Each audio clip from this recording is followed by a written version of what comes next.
like an AA meeting with only one A, right? It's my first time in Richmond. What county are we in here? Saginaw. Saginaw? Saginaw. Say it slowly, but with more teeth. Saginaw. I'm from Oxford County. And for those of you, are you guys familiar with Oxford County? Oxford County is basically, it's on the side of Maine, and it's like, basically that's like Parsonsfield, and that's Canada. Right? It kind of looks like that. Right? And I'm from Brownfield, which is right about there. That's where I'm from. I'm from Brownfield. It's the type of place where, ladies, if anybody ever calls you a 10, they're just counting teeth. But this is good. It's good to be out here. It's good to be out. A couple hours away, right? And Brownfield, the night out there, as far as I can tell, is 2 liters of Moxie and 80 milligrams of Oxy. Type of place where if somebody says, hey, let's go pick up some chicks. You got to get the box, you got to get the sawdust, then you got to pick up the chicks. You're driving down the road. It's the type of place where you see the yard sale. You stop and say, hey, how much for that? And they're like, what the fuck are you talking about? I was like, oh, the yard. Sorry, I thought it was the yard sale. Yeah, that type of place. But no, it's interesting. It's interesting out there. Comedy's been good for me because it gets me around. You know, I'm living the dream. Look at me, I'm in Richmond. But one time I had a guy call me up and said, Jake, how would you like to do comedy out in LA? Fuck yeah. Comic's dream, right? Get out there, get your shit seen by the right people. Next thing you know, you get a sitcom, movie deal, you know? Right? So I did Lewiston. And Auburn. But here's the thing that confused me about LA is I thought when I got to LA that the tits would be fake and the teeth would be real. It's not like that one bit, really. Not as bad as Biddeford, though, really. You know, out in Oxford County in Brownfield, the Saco River runs right through. It comes down from the mountains through North Conway and down meanders its way down to Biddeford Saco, right? And basically, I don't know if you've ever been down there. Have you been on the river down there? Yeah, over the summer you get a couple 100,000 massholes up there, shitting and pissing everywhere, which makes me wonder, why don't they call it the Biddeford River? Do you think eons from now, when paleontologists are digging around Biddeford, I mean, once they get through the fireball layer, and they're picking up skulls and they're looking at jaws, they're going to have a hard time telling the Mainers from the meth heads? Not as bad as OOB, though. You been down to OOB? Not this summer. I mean, it's fun, not this summer. But OOB to me is really like the redheaded stepdaughter of Maine. Work with me on this one because it's kind of pretty, it's a little gritty, and it's got a hell of a lot of bikers coming right into it, if you know.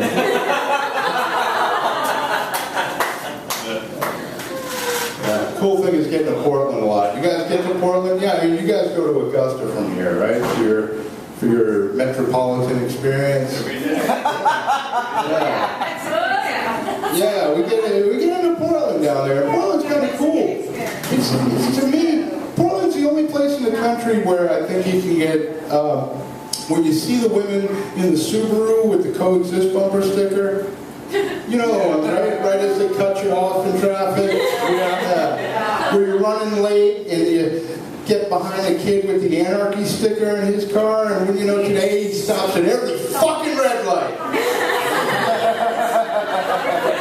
Portland's the kind of place where if you took like the any major metropolitan area, took the art scene, the music scene, and the entertainment, and the food, and the drink, and the culture, and you put it in the dryer for just a little too long. And then you put some sensible shoes on it, and would it kill you to get to bed at a reasonable hour? That's Portland right there. But I like it. It gets me around, you know. I get confused. Simple situations, you know. It's like I'm in the restaurant the other day, I'm having lunch, and I can't finish my meal, and a waitress comes by and she says, "You want a box for that?" And now she's got 2 black eyes. And I'm wearing her belt. I go up to the register and it comes to 1506. She says, "Do you have 6 cents?" And I'm like, "No, but sometimes I see dead people." It's just simple things confuse me. I don't normally do it, but I'm on my way here and I'm starving. So I stop at the drive-thru, right? And I'm looking through the board for something remotely good for me, and there's nothing there. Number one. Finally, I found some truth in advertising. MCWARP. I'll have the McCrap. Got a question though. Why don't you guys call that the number 2? Give me 20 minutes. That's exactly what I'm doing with it. I don't understand why I can go to CVS, which as far as I can tell is an acronym for their 3 top selling items, which are cancer, Viagra, and shit. And why is it I can go in there and walk straight down the center aisle, see the person back there to get a prescription to cure or whatever it is that ails me. But if I get $1.99 in my pocket on my way back up the aisle, I can pick up enough fat, sugar, and salt to get it all back.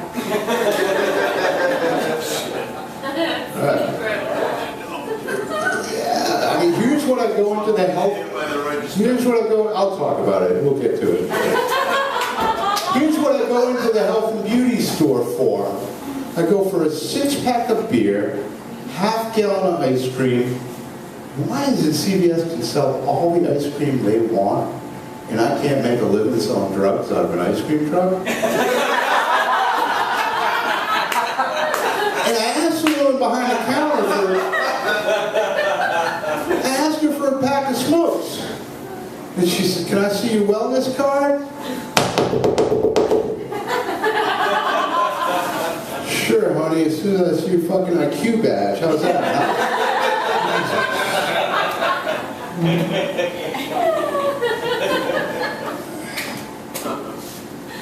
I like to fuck with the pharmacist. I go in the back there and I say, "Hey, I got a question. Pick me. "Yes, sir." "What would happen if I were to take a Spirinol, a Marinol, a Cepacol, a Geritol, and a hot ball? Would that make a Curinol? Huh? Curinol? How about a phenobarbital, a fentanyl, a Powerball? We'll call it a fuck it all?" Hey, I know.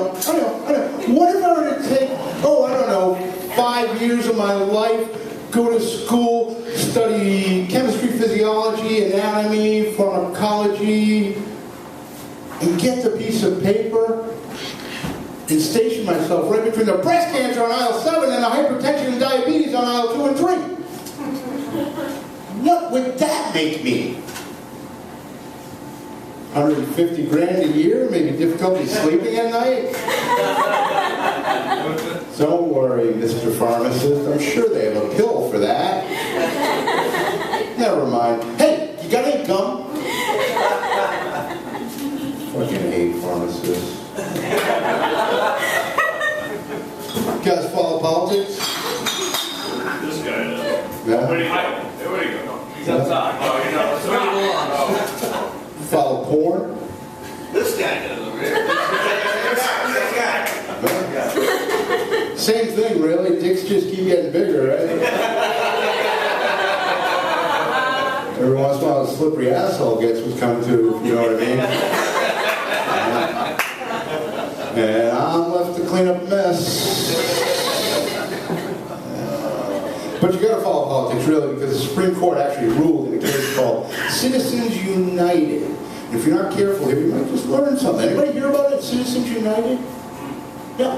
What the Supreme Court ruled was, basically, money is equal to free speech protected under law. That you could take any amount of money, donate it to any candidate you wanted, basically buy the motherfucker. And I was like, what? And I was pissed, and I had something to say, and I was like, speechless.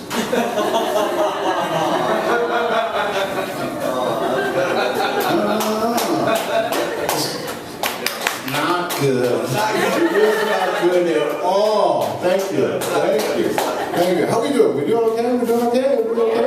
We okay? I'm gonna take a little look here because I admit I do bring notes on stage sometimes because I have yet to find a strain of marijuana that allows me to write a good joke and remember a good joke. Yeah. I'm sporting this look. You like this look I got going for me? Basically, camp counselor that wasn't invited back, right? Man whose ice cream truck is currently being held as evidence in some sort of criminal proceeding, which is bullshit! CBS, fuckers. I don't like it one bit. My kid comes up to me, I got a kid, he's 13 years old. He comes up to me, he says, Daddy. No, wait a minute. He doesn't say Daddy. Now he calls me Dad. Somewhere in the past couple of years, I went from being Daddy to Dad. And I don't remember maturing one bit in the process. So he says, Dad. Yes? If you were born completely deaf, what language would you dream in? Dude, I don't know. But I do know I gotta find a better hiding place for my weed.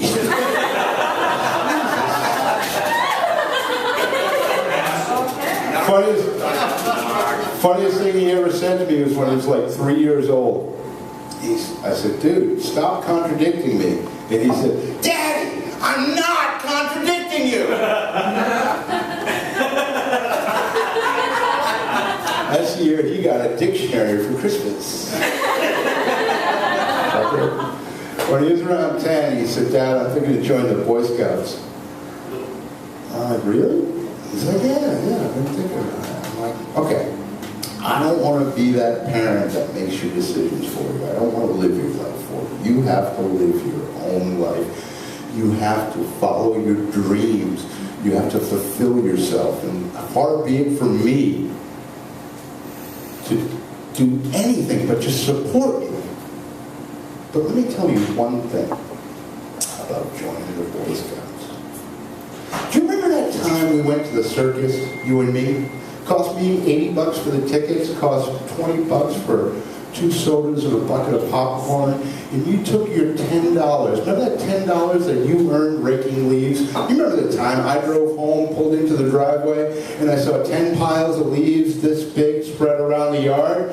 And I said, let me guess, Mom offered you $1 a pile. Right? And you took your hard-earned money and you bought that toy, that gunny, sparky, lighty up thing. You remember that thing? Glowed in the dark and the trigger was broken before we even got it to the parking lot and it stopped glowing. You remember that? That is exactly like joining the Boy Scouts, bud. Because either way, you're getting fucked in a tent.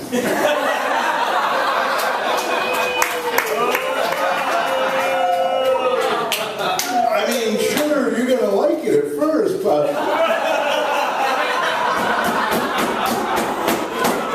you're going to start earning your badges. You come home, Daddy, look, I got a badge for this. I got a badge. Oh, look, what's that on your stash? Oh, look. Oh, fuck, marshmallow fluffer. Oh, look, weenie handler.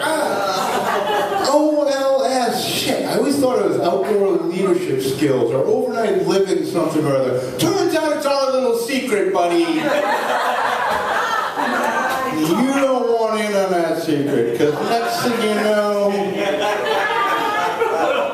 they're wearing a kerchief at a jamboree singing, "Weeblos represent!" This kind of organization takes a perfectly good fifth grader and turns him into a fucking weeblo. Start my own troop. We're douchebags now. Come on, douchebags. Act like it. Wouldn't that be fun? I had a friend, he was a Boy Scout and an altar boy. Double bummer. I was brought up Catholic, you know, and you know, whatever, there's plenty of material in there, but you know what? I wish I was brought up Buddhist. Because right now, my parents would be out to dinner with their friends, bragging, filled with pride about how I've made absolutely nothing of myself. The Catholics got cool stuff. You got the holidays, you know, you got the holidays. Without the Christianity, you wouldn't have any of the cool holidays. Like, you know, leave it to Russell Stover and Hallmark to take a perfectly good celebration of love and devotion and turn it into a celebration of obligation and reservations. And then leave it to Cadbury and the Easter Bunny to fuck up a perfectly good resurrection. You got Lent leading up to it, you're supposed to sacrifice. And I never really had much success with it as a kid. You're a little kid, I'd be like, I'm going to give up chocolate. And then like 3 days later, you're like, I didn't give up chocolate.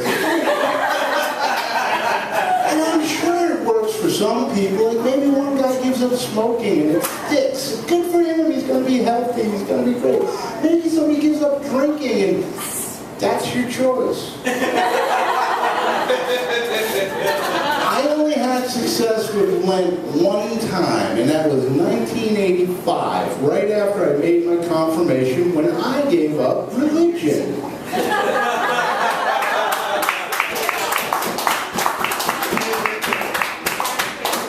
So now I'm working the program, and it only works if you work the program. Doing okay. But the holidays are, you know, the holidays are cool because, you know, like them or not, I mean, we kind of get the summer holidays. Those are my favorite because they're the only holidays where it's acceptable to be drunk at a family gathering. It's pretty good. And then we come into, we're coming up on Columbus Day, where basically what I do is drive around somebody else's neighborhood, plant a flag, and claim it, and then we get to Veterans Day. Veterans Day is one of my favorites because it's really one of the only times where people that have sacrificed and served our country get to stand at attention and listen to speeches by those who didn't.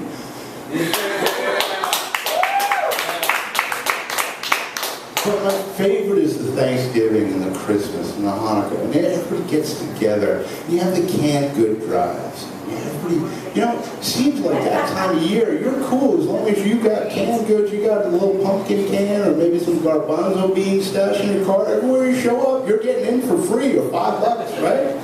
And these canned good drives are fantastic. But I ask you, good people of Richmond, am I the only one donating can openers?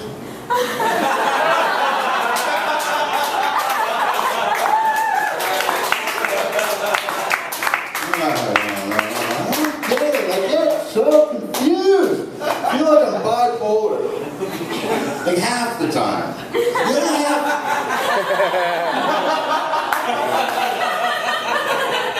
I like this guy. He catches up. The other half, I'm good. I'm starting shit over here, and I'm starting shit over here, and I'm starting shit over here. And all of a sudden I'm like, don't you go starting shit. And I get down, and I'm like, fuck. What am I going to do? What am I going to do? What am I going to... I know. I'll go back to school. Kill my fucking guidance counselor is what I'm going to do. Why are we expected to take career advice from somebody that decided to spend the rest of their life in high school?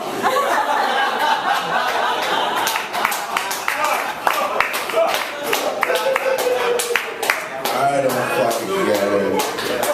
I don't It's like, I'm in my car. I heard about a guy that was going back to school. And that's cool. You gotta follow your dreams, right? You gotta follow your dreams. I'm following my dream right now. Believe it or not, my dream involves driving 2 fucking hours through 50,000 potholes to get to Richmond.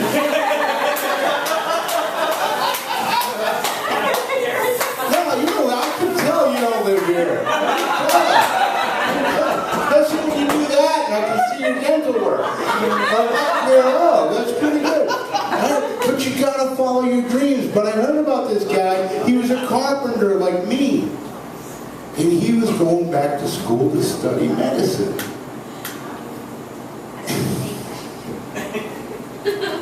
I don't know about you, but the last thing I want to experience is to be in some sort of medical procedure, drifting out of anesthetic, and have the first phrase I hear be, "Fuck it, nail it, pain will get it."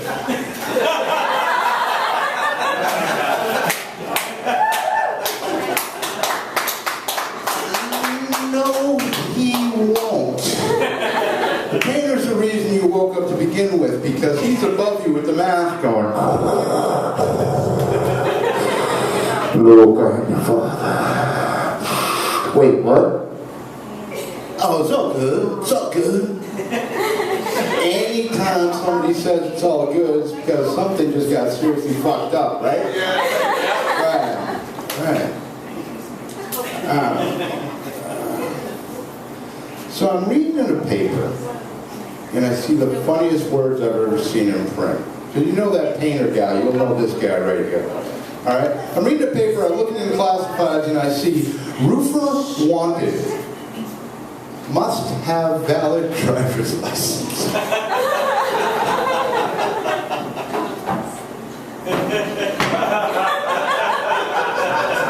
You might as well put like sheetrocker on it. Must have PhD. Leprechaun wanted. Must have dependable unicorn. Asphalt guy must own shirt.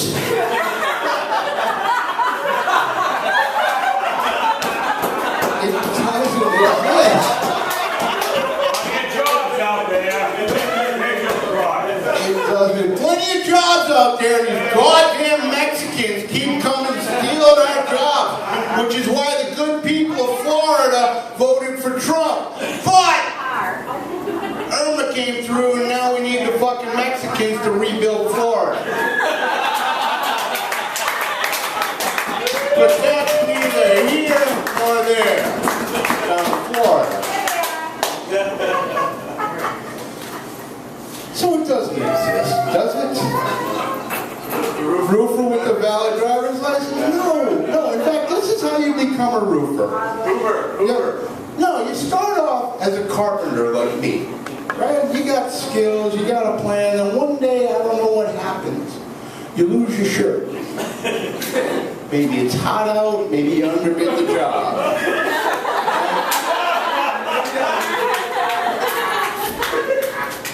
And somehow you lost your pants from about here down. Next thing you know, you're 32 feet off the ground, you're balancing on a 2x4, saying, "Get that fucking thing up here! Come on, to me! Congratulations, you're a framer." You're like, "Come on, bring it! You gotta tweak it. You gotta tweak it all fucking day long if you're gonna be a framer.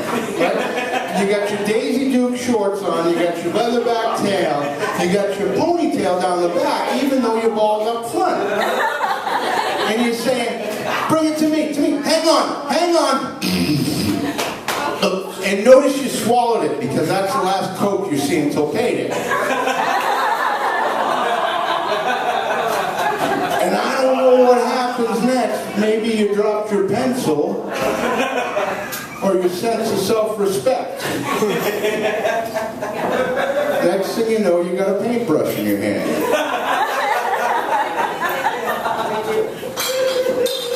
Now you paint for a while, it's all about the breathing, right? It's in through the nose, it's out through the mouth, it's in through the...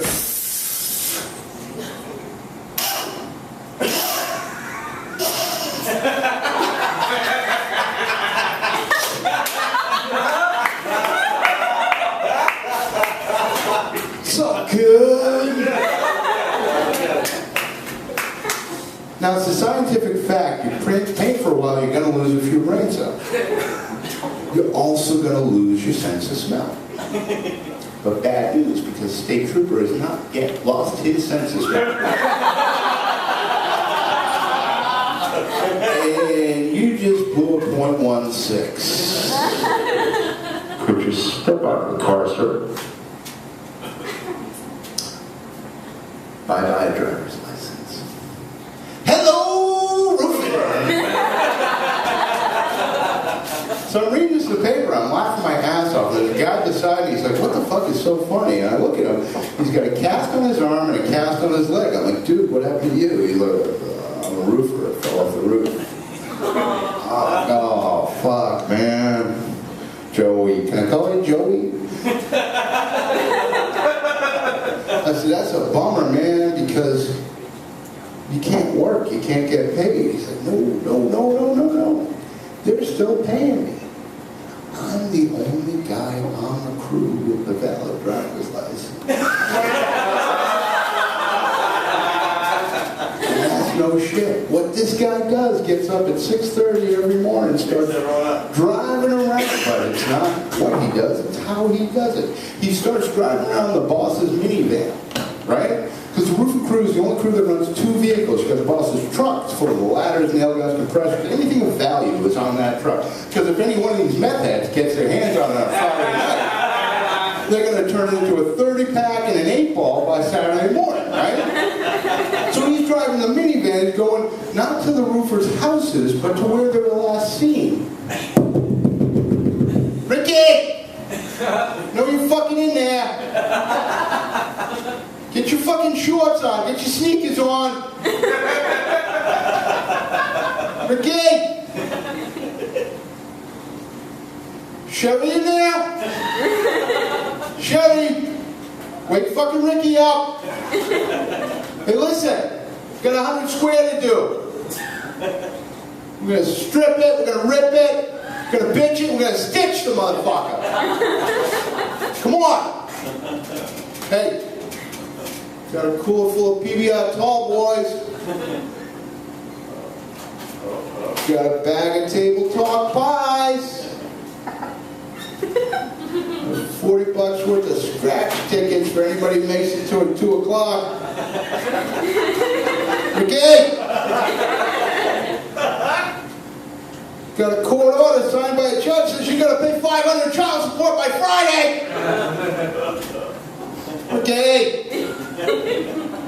Tried some roofing the other day. I'm not quite sure I did it right. Because I accidentally went home to my home, saw my wife and my kid, without violating any restraining orders whatsoever. I don't know, I make fun of people, but you gotta take it from where it's coming. I mean, I'm a grown man wearing Crocs, right? Which, as far as I can tell, are exactly like women. Because once you felt the couple on the inside, who the fuck cares what they look like? I'm Jake, thanks for listening.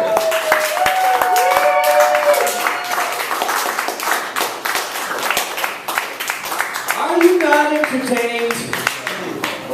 That was a fucking clap for me, come on.